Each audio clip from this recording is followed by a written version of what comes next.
आपका अपने चैनल पे स्वागत और अभिनंदन है प्यारे विद्यार्थियों। आज हम बात कर रहे हैं सामाजिक विज्ञान 10th क्लास की।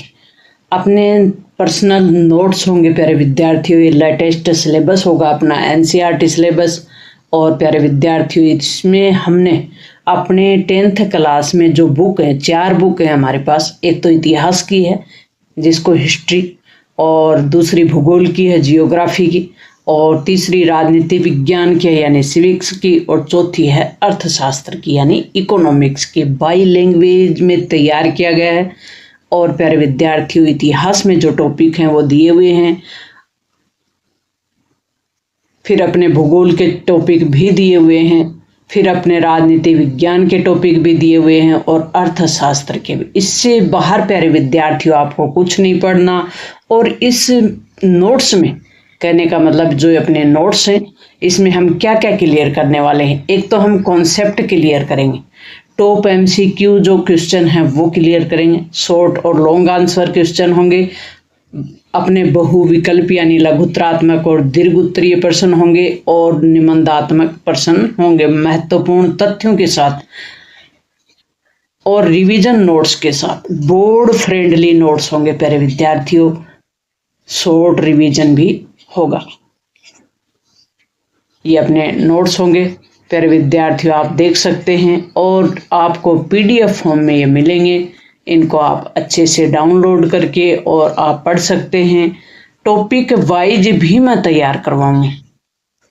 अगर किसी को टॉपिक वाइज मेरे साथ साथ तैयार करने हैं तो उसके लिए आप तैयार हो जाओ प्यारे विद्यार्थियों। आप मेरे साथ भी पढ़ सकते हो, और अगर आप चाहते हो कि हम सिर्फ नोट्स को डाउनलोड कर लें और फिर पढ़ लें तो वो भी कर सकते हो। अपने चैनल पे आपको शेखावाटी मिशन 100 जो कि क्वेश्चन वेरी मोस्ट इम्पोर्टेंट है और विद आंसर अपने वीडियो मिलेंगे, नोट्स मिलेंगे, तो आप किसी भी तरीके से पीछे ना रहें प्यारे विद्यार्थियों। जुलाई से ही हम टॉपर कैसे बने, इसके लिए भी अपने चैनल पे आपको रणनीति है वो मिलेगी।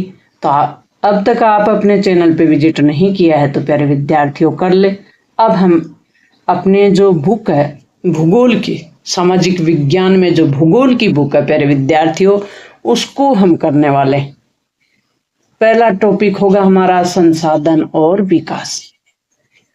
संसाधन किसे कहते हैं, विकास किसे कहते हैं, आपको ध्यान हो तो साधन मानव आवश्यकताओं को जो पूरा करते हैं उनको कहते हैं संसाधन। वे सभी वस्तुएं जो हमारे आसपास है, कुछ प्रकृति की दी हुई है प्यारे विद्यार्थियों, आपको पता होगा, कुछ मानव ने बनाई है। जैसे टीवी है, रेडियो है, ये मानव ने बनाई है।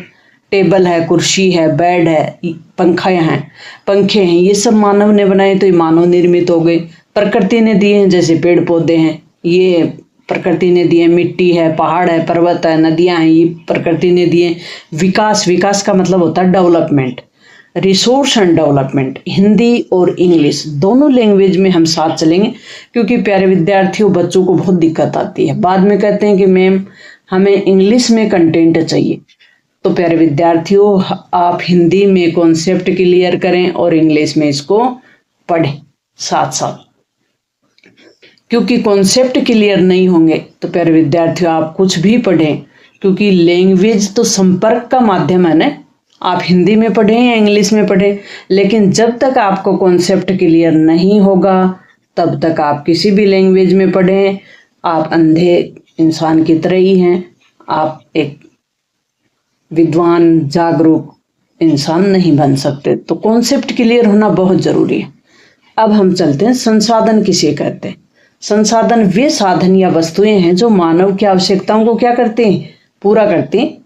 अगर हम इंग्लिश में इसको देखें तो resource are all things that fulfil human needs. Human needs का मतलब आवश्यकता, ह्यूमन मतलब मानव, फुलफिल यानी आवश्यकता, आवश्यकता को पूरा करना, फुलफिल मतलब पूरा करना। थिंग्स यानी वस्तुएं, तो रिसोर्स मतलब संसाधन। तो प्यारे विद्यार्थियों याद हो गया ना, resource are all things that fulfil human needs. मानव की आवश्यकताओं को पूरा करने वाली चीजें क्या है, संसाधन है। बहुत सरल है। जैसे पेड़ पौधे हैं, ये आपको दिख ही रहा है कि पेड़ पौधे हैं, पहाड़ हैं, पर्वत हैं, सूर्य है, ये सब क्या है, प्रकृति के दिए हुए। टीवी है, बुक्स हैं, ये क्या है, मानव द्वारा बनाए हुए हैं। ऊंट दिख रहा है आपको, ये जीव है, तो मानव क्या है, ये भी जीव है। ये पक्षी मोर है, तो ये भी क्या है, जीव है। इसमें जीव, ये जैव संसाधन है क्योंकि इनमें जीवन है। पेड़ पौधों में भी जीवन होता है। तो इनको हम बांटेंगे, अभी वर्गीकृत करेंगे, तो संसाधनों का क्लासिफिकेशन करेंगे। कहने का मतलब क्लासिफिकेशन को कहते हैं वर्गीकरण। अब इनमें प्रकृति, मानव निर्मित, संभावित और आरक्षित। Natural, man made. नेचुरल मतलब प्रकृति, मैन मेड मतलब इंसान द्वारा बनाए हुए, पोटेंशियल मतलब संभावना, कितनी पोटेंशियल है, कितनी संभावना है, रिजर्व्ड मतलब आरक्षित। तो प्यारे विद्यार्थियों, आपको याद हो गया संसाधनों का वर्गीकरण, क्लासिफिकेशन ऑफ रिसोर्स। अब हम इसमें देखेंगे प्यारे विद्यार्थियों की उत्पत्ति के आधार पे संसाधन। सबसे पहले हम किसके आधार पे देखेंगे, उत्पत्ति के आधार पे। कितने प्रकार के होते हैं, जैव और अजैव। उत्पत्ति यानी on the basis of origin, जैविक संसाधन जिसमें जीवन हो, बायोटिक रिसोर्स जैसे वनस्पति है, पेड़ पौधे हैं, पशु है, मनुष्य है, इनमें जीवन है। अजैव संसाधन, एबायोटिक रिसोर्सेज जैसे जल है, हवा है, खनिज है, धातु है, ये क्या है, अजैव है। नेक्स्ट हम देखते हैं कि नवीनीकरण के आधार पे, on the base of renewability, यानी उनको बना सकते हैं या नहीं, रिन्यूएबल कर सकते हैं या नहीं कर सकते। अब देखो नवीनीकरण संसाधन, रिन्यूएबल जो रिसोर्स हैं वो कौन से होते हैं, सौर ऊर्जा, पवन ऊर्जा, जल और वन, इनको दोबारा बना सकते हैं हम। सौर ऊर्जा सूर्य देवता हैं, वो राजस्थान में तो वर्ष भर चमकते रहते हैं, सौर ऊर्जा प्राप्त होती रहती है। पवन ऊर्जा, हवा चलती रहती है तो उससे बनती रहती है। जल है, वर्षा जल को हम संग्रहित कर सकते हैं, छत वर्षा जल संग्रह सबसे अच्छी विधि है। और भी बहुत से साधन हैं जिनके माध्यम से हम बड़े बड़े बांध बनाकर या और तालाब, नदी के पानी को रोक कर नाड़ी बनाकर, वन भी हम लगा सकते हैं। पेड़ पौधे अगर वन है, खत्म नहीं हो सकते, ही 2 पेड़ काटेंगे हम 10 लगा दें तो ये तो बन जाएंगे। इस प्रकार के संसाधनों को प्यारे विद्यार्थियों हम कहते हैं रिन्यूएबल, यानी नवीनीकरणीय संसाधन जिनको हम दोबारा बना सकते हैं। अनवीनीकरण संसाधन कौन से होंगे, जो नॉन रिन्यूएबल जो रिसोर्स हैं वो होंगे, जैसे कोयला है, पेट्रोल है, प्राकृतिक गैस है और खनिज है। ये वो संसाधन है जो धरती के नीचे, पृथ्वी की परतों के बीच में जो घास फूस है, उनके दाब और ताप सहन करके लाखों वर्षों में बनते हैं। तो इस प्रकार के संसाधनों को तो बनने में लाखों करोड़ों साल लगते हैं, तो ये तो बहुत सीमित मात्रा में होते हैं। तो इनको हम अगर खर्च कर दें एक लिमिट से बाहर, तो जैसे कोयला है, पेट्रोल है, प्राकृतिक गैस है, खनिज है, सीमित मात्रा में है, और यदि इनको अनलिमिटेड तरीके से हम खर्च कर देंगे तो ये तो एक दिन खत्म हो जाएंगे, दोबारा भी नहीं बना सकते इनको। तो कैसे हम धरती की परतों के नीचे जाके बना देंगे, नहीं बना पाएंगे। तो ये अनवीनीकरण संसाधन है और इंग्लिश में इनको कहते हैं नॉन रिन्यूएबल रिसोर्स। अब हम बात करते हैं प्रयोग की अवस्था के आधार पर, यानी on the basis of development stage. प्रयोग जो बनाने की जो अवस्था है, डेवलपमेंट करने की, उसके आधार पे इसको बांटेंगे। तो संभावित संसाधन यानी पोटेंशियल रिसोर्सेज जो भी हैं, जो ज्ञात हों लेकिन उपयोग में नहीं लाए गए, उनकी संभावना है। वो ज्ञात तो हैं लेकिन अभी तक हमने उपयोग में लिए नहीं, उनको कहेंगे संभावना वाले। विकसित, जिनको डेवलप्ड रिसोर्सेज कहते हैं, पूरी तरह से सर्वेक्षण या उपयोग योग्य हैं, उनका सर्वेक्षण कर लिया गया है और उपयोग के योग्य हैं, उनको कहेंगे विकसित यानी डेवलप किए हुए। भंडारित यानी स्टॉक वाले रिसोर्स, ये ज्ञात है लेकिन तकनीकी कारणों से इनका उपयोग है वो संभव नहीं है। आरक्षित रिजर्व्ड रिसोर्सेज, ये कौन से होंगे, भविष्य के लिए सुरक्षित किए हुए संसाधन, इनको रिजर्व रखना जरूरी है। स्वामित्व के आधार पर, वेरी मोस्ट इंपॉर्टेंट प्यारे विद्यार्थियों, स्वामित्व के आधार पर देखो कितने प्रकार के होंगे, 4 भागों में बांटा है इनको। स्वामित्व यानी मालिकाना हक, ये कौन से होंगे, on the basis of ownership, ownership के आधार पर। ओनरशिप के आधार पर कितने प्रकार के हैं, 4 प्रकार के। कैसे? व्यक्तिगत संसाधन, इंडिविजुअल रिसोर्स, जैसे किसान की जमीन है वो उसकी खुद की है, निजी कोई कुआं है, निजी कोई तालाब है, निजी कोई और कुछ बना दिया, जैसे कोई बस है निजी है, बसें सार्वजनिक भी हो सकती है, निजी भी हो सकता है। अगर कोई किसी उस बस का मालिक कोई एक व्यक्ति है तो हो गई निजी, और अगर उस बस का मालिक सरकार है तो हो गई सार्वजनिक। अब हम सामुदायिक संसाधन, कम्युनिटी रिसोर्सेज, जिस पर कम्युनिटी का अधिकार हो, किसी व्यक्ति का नहीं, समुदाय का अधिकार हो, कम्युनिटी का अधिकार हो। जैसे गांव का चारागाह है, गांव का तालाब है, सार्वजनिक पार्क है, सरकारी स्कूल है, किसी अगर प्राइवेट स्कूल है तो वो किसी व्यक्ति की होगी, वो व्यक्तिगत में आ जाएगी। लेकिन स्कूल जो सार्वजनिक है, सरकारी स्कूल है, सार्वजनिक पार्क है, तो वो क्या है? सामुदायिक संसाधन है। राष्ट्रीय संसाधन किनको कहते हैं? नेशनल रिसोर्सेज, जैसे रेलवे है, सड़क है, वन है, नदियां हैं जो सरकार की बनाई हुई हैं, इनको राष्ट्रीय रिसोर्सेज कहेंगे, यानी नेशनल रिसोर्सेज कहेंगे। अंतरराष्ट्रीय किसको कहेंगे? International resources. समुद्र से 200 जो मील की जो दूरी है, वहां तक एक लिमिट तय की हुई है, वहां तक के जो संसाधन हैं वो किस में आएंगे? अंतर्राष्ट्रीय संसाधनों में। यानी इनसे बाहर के जो संसाधन हैं, यानी वो किसी एक देश के अधिकार में नहीं है, कहने का मतलब, तो वो होंगे सभी देशों के अधिकार के अंदर आ गए हो। संसाधनों के अंधाधुंध उपयोग से, अंधाधुंध यानी बिना सोचे विचारे या जिनका विवेकपूर्ण तरीके से प्रयोग नहीं करेंगे तो कौन सा संकट उत्पन्न हो सकता है? Overuse of resources has lead to environmental problem. क्या उत्पन्न हो जाएगी? पर्यावरणीय संकट। इंग्लिश में इनको कहेंगे इन्वायरमेंटल प्रॉब्लम। सतत विकास, सस्टेनेबल डेवलपमेंट का मतलब क्या है? तो आज की जरूरत तो पूरी करें, साथ ही भविष्य की जरूरतों को भी सुरक्षित रखना, उसको कहते हैं sustainable development. Sustainable development meets present need without compromising future generation. जो फ्यूचर की जो जनरेशन है, भावी जो पीढ़ी है, उसके साथ कोई कॉम्प्रोमाइज नहीं किया, उसको ध्यान में रखते हुए, भविष्य को ध्यान में रखते हुए विकास करने को ही सतत डेवलपमेंट यानी सस्टेनेबल डेवलपमेंट कहते हैं। भारत में संसाधनों का वितरण है वो क्या है? असमान है। Resources distribution is uneven in India. ये क्या है? असमान वितरण है, यानी सभी जगह समान वितरण नहीं है। जैसे भूमि उपयोग, खेती, वन, बंजर भूमि, आवास आदि की भूमि विभाजित की हुई है। तो land use, agriculture, forest, wasteland और सेटलमेंट।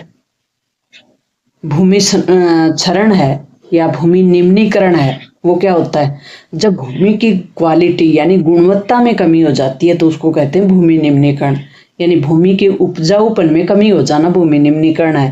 तो ये क्यों हो जाती है? जब हम बहुत ज्यादा वनों की कटाई कर दें, बहुत ज्यादा कटाई से हो जाएगा, और फिर अति चराई से भी हो जाएगा, बहुत ज्यादा पशु चरेंगे कोई भी जगह पे, तो वो भी जो भूमि है वो अनुपजाऊ हो जाएगी, नहीं उपजाऊ नहीं रहेगी। Causes of land, degradation, erosion, deforestation और ओवर ग्रेजिंग, ये कारण है इसके भूमि निम्नीकरण के। और भूमि निम्नीकरण को अगर दूर करना है, हमें भूमि के उपजाऊपन को बढ़ा देंगे, तो ये सब कारण है, इनको दूर कर देंगे। जो भूमि का कटाव है उसको रोक देंगे, वनों को, जो पेड़ पौधे हैं बड़ी मात्रा में लगा देंगे, चराई को रोक देंगे, और जो भी केमिकल के जो हम यूज कर रहे हैं खाद, केमिकली खाद, उसका उपयोग है वो बंद कर देंगे, तो भी भूमि की उपजाऊपन बढ़ जाएगा। उसको कह देंगे भूमि निम्नीकरण को दूर करना। मिट्टी के प्रकार देखें, मिट्टी के प्रकार कौन कौन से हैं भारत में? जलोढ़ मिट्टी, काली मिट्टी, लैटेराइट मिट्टी, मरुस्थली मिट्टी और पहाड़ी मिट्टी। सोइल टाइप यानी मिट्टी के प्रकार: alluvial, black, red, laterite, desert यानी मरुस्थली, माउंटेन यानी पहाड़ों के आसपास जो मिट्टी होती है इसको कहते हैं। और ये जलोढ़ यानी जहाँ बहुत ज़्यादा पानी की व्यवस्था हो। काली यानी ब्लैक, जिसका रंग है वो काली हो। काली मिट्टी सबसे ज़्यादा गुजरात, महाराष्ट्र में पाई जाती है, और काली मिट्टी में कपास की फसल सबसे ज़्यादा होती है। लाल लैटेराइट मिट्टी और मरुस्थली मिट्टी मरुस्थल में पाई जाती है, जो राजस्थान का मरुस्थली क्षेत्र है, इसमें पाई जाती है। पहाड़ी मिट्टी पहाड़ों के आसपास। मृदा संरक्षण के उपयोग, टेरेस खेती, वृक्षारोपण, मल्चिंग, इससे मृदा संरक्षण कर सकते हैं। अब हम इस चैप्टर के टॉप एमसीक्यू क्वेश्चन करने वाले हैं। बहुविकल्पीय संसाधनों का सबसे उपयुक्त उदाहरण क्या है? संसाधनों का सबसे उपयुक्त उदाहरण है वो जल है, भूमि है, खनिज है। ये है क्या है? संसाधन है। सतत विकास का क्या अर्थ है? भविष्य की जरूरतों को ध्यान में रखते हैं, वर्तमान की पूर्ति करें, यानी वर्तमान का विकास हम भविष्य को ध्यान में रख के करें तो उसको कहेंगे सस्टेनेबल डेवलपमेंट। डेवलपमेंट यानी विकास का मतलब होता है बढ़ना, कोई भी चीज को बढ़ाना। प्राकृतिक संसाधन जैसे जल है, मिट्टी है, सूर्य है, प्राकृतिक है। मानव संसाधन कौन से होंगे? शिक्षित और कुशल व्यक्ति। मानव खुद भी एक संसाधन है। कौन सा संसाधन नवीनीकरण योग्य है? पवन, सौर और जल ऊर्जा। कौन सी मिट्टी नदी घाटियों में पाई जाती है? तो जलोढ़ मिट्टी पाई जाती है। काली मिट्टी किस फसल के लिए उपयुक्त है? कपास के लिए। भारत में मिट्टी अपरदन का प्रमुख कारण क्या है? वनों की कटाई बहुत ज्यादा होती है तो मिट्टी अपरदन होती है। अपरदन का मतलब मिट्टी अपनी जगह छोड़ती है, वहां से मिट्टी हट जाती है। तो वनों की कटाई हो जाती है तो भी होती है, नदियों के बहाव से भी होती है। तो इसमें हमारा सिर्फ एक ऑप्शन सिलेक्ट किया है हमने, वनों की कटाई। मिट्टी के संरक्षण का एक उपाय कौन सा है? टेरेस खेती करें तो मिट्टी के कटाव को हम रोक सकते हैं, यानी मिट्टी का संरक्षण कर सकते हैं। सतत विकास का उद्देश्य क्या है? पर्यावरण की रक्षा करते हुए विकास करना। भारत में असमान संसाधन वितरण के क्या कारण है? भारत में भौगोलिक विविधता है, तो भारत में कहीं पहाड़ हैं, कहीं पर्वत हैं, कहीं नदियां बहुत ज्यादा बहती हैं तो उनका कटाव है। उबड़ खाबड़ धरती है, कहने का मतलब सभी जगह मैदान नहीं है। कहीं गंगा यमुना के मैदान हैं तो कहीं पे अरावली पर्वतमाला है, कहीं हिमालय पर्वतमाला है, कहीं दक्षिणी भारत के पूर्वी और पश्चिमी पठार हैं, ये मैदान है। तो इस प्रकार से विविधता है, भौगोलिक विविधता है भारत में। कौन सी मिट्टी? कहीं रेगिस्तान है भारत में, कौन सी मिट्टी रेगिस्तानी क्षेत्र में पाई जाती है? मरुस्थलीय। कौन सी मिट्टी अम्लीय होती है? लेटराइट मिट्टी। किस मिट्टी में आयरन की मात्रा अधिक होती है? लाल मिट्टी में। सतत विकास का एक उदाहरण क्या है? सौर ऊर्जा का उपयोग करें। सस्टेनेबल डेवलपमेंट का सौर ऊर्जा का उपयोग करें तो इससे ना तो प्रदूषण होगा, ना ही इससे पर्यावरण को नुकसान होगा और भावी पीढ़ी के लिए भी बची रहेंगी ऊर्जा। रिजर्व का क्या मतलब है? भविष्य के उपयोग। तो जो संसाधन है जो रिजर्व रखे गए हैं, सुरक्षित रखे गए, उनको कहेंगे रिजर्व। किस राज्य में काली मिट्टी अधिक पाई जाती है? महाराष्ट्र, गुजरात में। किसी संभावित संसाधन जो कि उपयोग नहीं हो रहे लेकिन भविष्य में उपयोग किए जा सकते हैं, ऐसे संसाधनों को संभाव्य कहेंगे। कौन सी मिट्टी पहाड़ी क्षेत्रों में मिलती है? पर्वतीय। किस मिट्टी में मिट्टी अपरदन तेज होता है? असम और मेघालय का जो क्षेत्र है वहां मिट्टी अपरदन तेज होता है। शॉर्ट आंसर क्वेश्चन करेंगे। सतत विकास क्या है?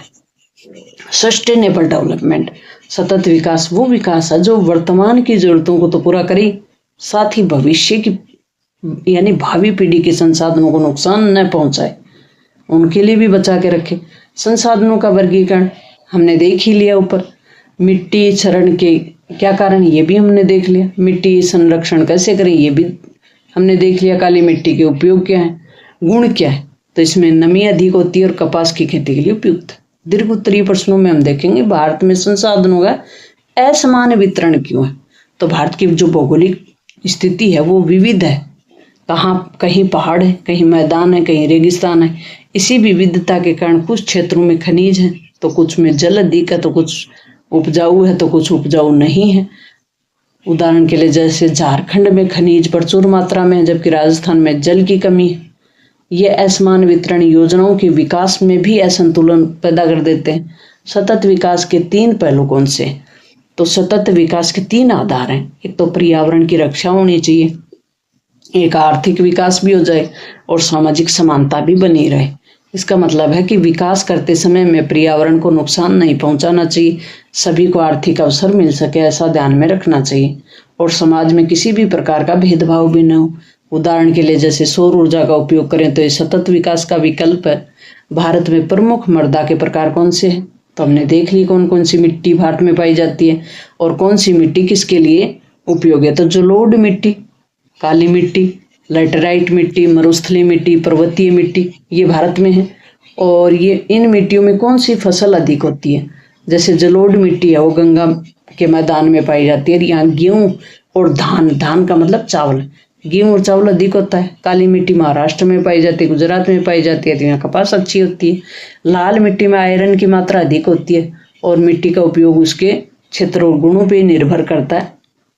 मिट्टी क्षरण की समस्या और समाधान कैसे करें, टिप्पणी लिखनी है। तो मिट्टी का जो कटाव है, क्षरण है, उसको कैसे रोकें, क्योंकि ये एक गंभीर समस्या है। और जैसे उपजाऊ जो मिट्टी है उसकी उपजाऊपन है वो घट जाता है, गुणवत्ता घट जाती है। तो इसका कारण है वनों की कटाई कर देते हैं तो घट जाती है। अतिचारण से भी, खनन खनिज निकालने से भी वहाँ की मिट्टी की जो उपजाऊपन है वो घट जाती है। जल की अधिकता से भी ऐसा होता है। तो इसके लिए हम क्या करें, टेरिस खेती करें, वृक्षारोपण करें, बड़े स्तर पे पेड़ पौधे लगाएं, वर्षा जल का संचय करें, सीमित चराई करें। इन उपायों से हम मिट्टी की गुणवत्ता और कृषि उत्पादन को बढ़ा सकते हैं। नेक्स्ट प्यारे विद्यार्थियों, वेरी वेरी मोस्ट इम्पोर्टेंट, जो कि परीक्षा उपयोगी हैं वो आपके लिए तैयार किए गए हैं। संसाधनों के विवेकपूर्ण उपयोग की आवश्यकता क्यों है। तो संसाधनों का अगर विवेकपूर्ण उपयोग नहीं करेंगे तो क्या समस्या आएगी हमारे सामने कि भावी पीढ़ी के लिए संसाधन बचेंगे ही नहीं। पहली समस्या तो यही है, हम ही खर्च करके चले जाएंगे तो आने वाली जो पीढ़ी है, भावी पीढ़ी मतलब जो आने वाली पीढ़ी है, वो क्या खर्च करेगी, वो अपना काम कैसे चलाएगी फिर। तो ये संसाधन है सीमित है और जनसंख्या तेजी से बढ़ रही है। तो जो बढ़ती हुई जनसंख्या है उसकी आवश्यकताओं की पूर्ति कैसे होगी। तो अगर हमने संसाधनों का अंधाधुंध उपयोग कर लिया तो भविष्य में आने वाली पीढ़ियों हैं वो संकट में चली जाएंगी, उनके लिए संसाधन नहीं बचेंगे। तो हमें जल, खनिज, मिट्टी आदि का संतुलित ही उपयोग करना चाहिए। सतत विकास का उद्देश्य भी यही है कि विकास तो हो लेकिन पर्यावरण और भविष्य को नुकसान न हो। ये सस्टेनेबल डेवलपमेंट का उद्देश्य है। नेक्स्ट हमारा चैप्टर होगा प्यारे विद्यार्थियों, वो क्या होगा, भूगोल का दूसरा चैप्टर, वन्य जीव संरक्षण। अगर आपको ये चैप्टर बिल्कुल समझ में आ गया हो, आपके लिए उपयोगी साबित हुआ हो, तो आप कमेंट बॉक्स में ज़रूर लिखें ताकि मैं तुरंत इस चैप्टर को करा सकूं, नहीं तो टाइम भी लग सकता है प्यारे विद्यार्थियों। तो आप कमेंट करेंगे तो जल्दी करा देंगे। मिलते हैं नेक्स्ट और महत्वपूर्ण वीडियो में, तब तक थैंक्स, ऑल द बेस्ट।